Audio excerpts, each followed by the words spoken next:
ఇది నిరూపించడమే కృష్ణాష్టమి నాడు ఉట్టి కొట్టడం. ఎందుకు ఉట్టి కొట్టడం? ఒక్కడు కొట్టడు, ఇన్ని ప్రతిబంధకాలు ఉంటాయి, కొట్టలేడు. అప్పుడు ఏం చేస్తారో తెలుసా? పిల్లలందరూ కలిసి చెయ్యి చెయ్యి చెయ్యి చెయ్యి కలిసి పట్టుకుంటారు.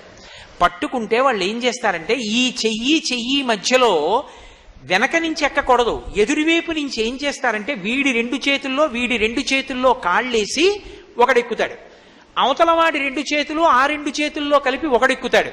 వీళ్ళని వీళ్ళు పట్టుకుంటారు పడిపోకుండా, మళ్ళీ వాళ్ళ రెండు చేతుల్లోకి ఇంకోటి ఎక్కుతాడు.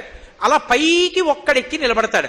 ఇప్పుడు వీళ్ళందరూ కలిపి జాగ్రత్తగా నడిచొస్తారు. ఉట్టి ఎంత ఎత్తు లాగుతావు వీళ్ళకి అందకుండా, పైన కర్ర ఉంది అక్కడ వరకే లాగ్గలం.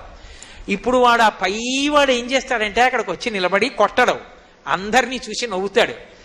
ఏరా లాగు ఉట్టి అంటాడు. ఎక్కడికి లాగుతావు ఇప్పుడు? కొట్టు నీళ్లు నా మీద అంటాడు. ఎన్ని కొడతావు? వాడికి కింద పడ్డావు. కానీ కింద